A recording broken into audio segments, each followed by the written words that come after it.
कहानी की शुरुआत में हम एक फैमिली को देखते हैं जो शहर की भीड़-भाड़ से दूर जंगल के बीच बने एक पुराने घर में शिफ्ट होती है। इस घर के आसपास दूर दूर तक कोई दूसरा घर नहीं होता। फैमिली का हेड रेजर इस घर को बहुत कम कीमत में खरीदता है, इसलिए पूरी फैमिली नई शुरुआत को लेकर काफ़ी खुश होती है। लेकिन जैसे ही यह लोग अपना सामान घर के अंदर रखना शुरू करते हैं, तभी इनका डॉग अचानक दरवाजे पर रुक जाता है और घर के अंदर आने से साफ मना कर देता है। रेजर और उसकी बेटियां उसे अंदर लाने की कोशिश करती हैं, लेकिन डॉग बहुत ज़्यादा डरा हुआ था। ऐसा लग रहा था जैसे उसने घर के अंदर कुछ ऐसा देख लिया हो जो बाकी किसी को दिखाई नहीं दे रहा था। काफ़ी कोशिशों के बाद भी जब डॉग अंदर नहीं आता, तब यह लोग उसे बाहर ही छोड़ देते हैं। दूसरी तरफ रेजर की बेटियां नए घर को देखकर काफ़ी एक्साइटेड होती हैं और आंख मिचौली खेलना शुरू कर देती हैं। घर के पीछे एक झील होती है और झील के किनारे एक बहुत पुराना पेड़। वहीं रेजर की सबसे छोटी बेटी अप्रैल को एक अजीब सा म्यूज़िक बॉक्स मिलता है। अप्रैल उस खिलौने को देखकर बहुत खुश हो जाती है। दूसरी तरफ आंख मिचौली खेलते वक्त क्रिस्टीन अपनी बहनों को ढूंढते हुए एक पुराने स्टोर रूम तक पहुंचती है। तभी वहां लगी लकड़ियों का एक हिस्सा टूट जाता है। जब लड़कियां उबारनी उस सुराख से अंदर देखती हैं तो उन्हें पता चलता है कि पीछे एक और कमरा छुपाया गया है। तभी रेजर वहां पहुंचता है और लकड़ियां हटाकर अंदर चला जाता है। अंदर पूरा अंधेरा होता है, इसलिए वह माचिस जलाकर देखता है। तब उसे पता चलता है कि वह एक पुराना बेसमेंट है जहां बहुत सारी पुरानी और डरावनी चीज़ें रखी हुई हैं। रेजर तुरंत बाहर आकर अपनी बेटियों से कहता है कि वहां कोई नहीं जाएगा क्योंकि अंदर बहुत सारी मकड़ियां हैं। इसके बाद वह बेसमेंट को बंद कर देता है। रात होते ही सब अपने अपने कमरे में सोने चले जाते हैं, लेकिन बाहर उनका डॉग लगातार ज़ोर ज़ोर से भौंकने लगता है। उसकी आवाज़ में अजीब सा डर था, मगर कोई उस पर ज़्यादा ध्यान नहीं देता। अगली सुबह कैरोलिन जब उठती है तो वह अपने पैर पर अजीब सा निशान देखकर हैरान रह जाती है। उसे समझ नहीं आता कि यह निशान आखिर आया कैसे। लेकिन असली डर तब शुरू होता है जब वह देखती है कि घर की सारी घड़ियां ठीक 3:07 पर बंद हो चुकी हैं। कैरोलिन यह बात रेजर को बताती है, लेकिन रेजर इसे मामूली बात समझकर नज़रअंदाज कर देता है। तभी बाहर से उनकी बेटी की ज़ोरदार चीख सुनाई देती है। दोनों भागकर बाहर आते हैं और देखते हैं कि उनका डॉग मरा पड़ा है। उसकी हालत देखकर साफ लग रहा था कि उसकी मौत सामान्य नहीं थी। यह देखकर पूरी फैमिली डर जाती है, लेकिन अभी तक किसी को समझ नहीं आ रहा था कि आखिर इस घर में क्या हो रहा है। एक और रात गुजरती है और फिर ठीक 3:07 पर घर की सारी घड़ियां बंद हो जाती हैं। इस बार रेजर जाग रहा होता है क्योंकि उसे घर में किसी के चलने की आवाज़ सुनाई दे रही होती है। जब वह बाहर आता है तो उसकी बेटी सीढ़ियों पर खड़ी मिलती है। वह बताती है कि सिंडी बहुत अजीब बिहेव कर रही है। रेजर तुरंत सिंडी के कमरे में जाता है और वहाँ का नज़ारा देखकर डर जाता है। सिंडी बार बार अपना सिर नाते अलमारी से टकरा रही होती है।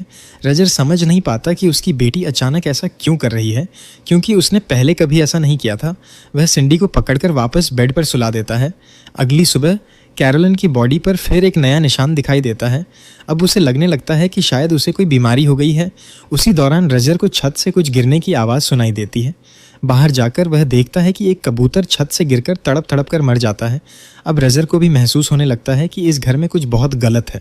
रेजर काम पर चला जाता है और बाकी बेटियां स्कूल। घर में सिर्फ कैरोलिन और छोटी बेटी अप्रैल होती है। तभी कैरोलिन देखती है कि अप्रैल किसी से बातें कर रही है।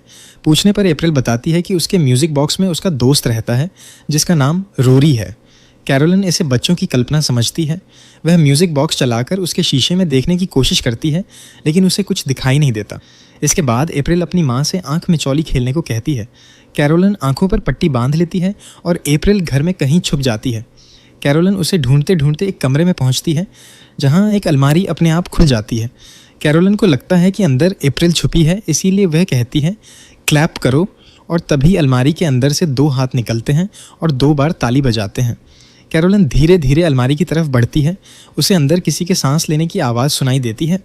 वह समझती है कि यह अप्रैल है, लेकिन जैसे ही वह उसे पकड़ने की कोशिश करती है, उसके हाथ कुछ भी नहीं लगता। डरकर वह आंखों की पट्टी उतार देती है, मगर अलमारी के अंदर कोई नहीं होता। और तभी पीछे से अप्रैल आकर कहती है कि वह तो दूसरे कमरे में थी। यह सुनते ही कैरोलिन पूरी तरह डर जाती है, क्योंकि अब सवाल यह था कि अलमारी में क्लैप किसने किया। उसी रात क्रिस्टीन सो रही होती है, तभी अचानक कोई उसका पैर ज़ोर से खींच लेता है। वह डरकर उठ जाती है। जब वह दरवाजे की तरफ देखती है तो उसे वहाँ कोई खड़ा दिखाई देता है। वह अपनी बहन को जगाती है, लेकिन उसकी बहन को कुछ नज़र नहीं आता। तभी क्रिस्टीन डरते हुए कहती है, वह तुम्हारे पीछे खड़ा है। और अचानक दरवाज़ा जोर से बंद हो जाता है। रात में कैरोलन को फिर वही क्लैप की आवाज़ सुनाई देती है। वह नीचे आती है तो घर की दीवारों पर लगी सारी तस्वीरें अपने आप गिरने लगती हैं। तभी उसे बेसमेंट से आवाज़ सुनाई देती है। जब वह बेसमेंट के पास पहुंचती है तो दरवाज़ा अपने आप खुला होता है। अचानक पीछे से कोई उसे धक्का देता है और वह सीढ़ियों से गिरकर बेसमेंट में पहुंच जाती है। अचानक दरवाज़ा बंद हो जाता है और लाइट भी चली जाती है। अंधेरे में एक बच्चे की हंसी सुनाई देती है। डरी हुई कैरोलन माचिस जलाती है और तभी उसके पीछे से 2 हाथ आकर क्लैप करते हैं। उधर सिंडी फिर नींद में अलमारी से सिर टकरा रही होती है। उसकी बहन अलमारी खोलती है लेकिन अंदर कोई नहीं होता। तभी सिंडी ऊपर देखकर डर जाती है क्योंकि अलमारी के ऊपर एक डरावनी औरत बैठी होती है जो अचानक उसकी बहन पर झपट पड़ती है। दोनों लड़कियां जोर जोर से चीखने लगती हैं। अब पूरी फैमिली समझ जाती है कि इस घर में कोई खतरनाक ताकत मौजूद है। अगले दिन रजर और कैरोलन पैरानॉर्मल एक्सपर्ट्स एडमम और सोफिया के पास जाते हैं। शुरुआत में दोनों उनकी बातों पर विश्वास नहीं करते, लेकिन जब कैरोलन अपनी बेटियों की जान की भीख मांगती है तब वे मदद के लिए तैयार हो जाते हैं। घर पहुंचने के बाद एडमम और सोफिया को बताया जाता है कि हर रात ठीक 3:07 पर अजीब घटनाएं शुरू हो जाती हैं। घर की जांच करते हुए उन्हें पता चलता है कि यहाँ सिर्फ आत्माएं नहीं बल्कि एक बहुत शक्तिशाली काला साया मौजूद है। सोफिया जब अप्रैल का म्यूजिक बॉक्स चलाती है तो उसे शीशे में सचमुच एक छोटा बच्चा दिखाई देता है। और जब अप्रैल बताती है कि यह खिलौना उसे झील के किनारे वाले पेड़ के पास मिला था, तब सोफिया वहां जाकर एक औरत की लटकती हुई आत्मा देखती है। अब सोफिया को इस घर की सच्चाई समझ आने लगती है। वह बताती है कि सालों पहले इस घर में रहने वाली एक औरत काले जादू और शैतान की पूजा करती थी। उसने शैतान को खुश करने के लिए अपने ही बच्चे की बलि दे दी थी। जब उसके पति को यह पता चला तो उसने उसी बड़े पेड़ पर अपनी पत्नी को फांसी देकर मार डाला और उस वक्त घड़ी में ठीक 3:07 बज रहे थे। उस दिन के बाद से यह घर शापित हो गया। अब एडमम और सोफिया पूरे घर में कैमरे और माइक्स लगाते हैं ताकि उस काले साये को रिकॉर्ड किया जा सके, लेकिन वह साया बहुत चालाक था और आसानी से सामने नहीं आ रहा था। एक रात सिंडी फिर नींद में चलने लगती है। इस बार कैमरा अपने आप उसकी तस्वीरें लेने लगता है। सभी लोग उसके पीछे जाते हैं। सिंडी एक कमरे में जाती है और दरवाज़ा अपने आप बंद हो जाता है। जब दरवाज़ा तोड़ा जाता है तो सिंडी वहाँ नहीं मिलती। फिर उन्हें अलमारी के पीछे एक सुराख दिखाई देता है। अंदर देखने पर सिंडी डरी हुई बैठी मिलती है। उसी जगह सोफिया को एक पुरानी रस्सी मिलती है, वही रस्सी जिससे उस औरत को पेड़ पर लटकाया गया था। अचानक लकड़ी टूटती है और सोफिया नीचे गिर जाती है, जहां उसे उस औरत की आत्मा दिखाई देती है। वह औरत बताती है कि उसने अपने बच्चे को अपनी मर्जी से नहीं मारा था, बल्कि किसी शैतानी ताकत ने उससे ऐसा करवाया था।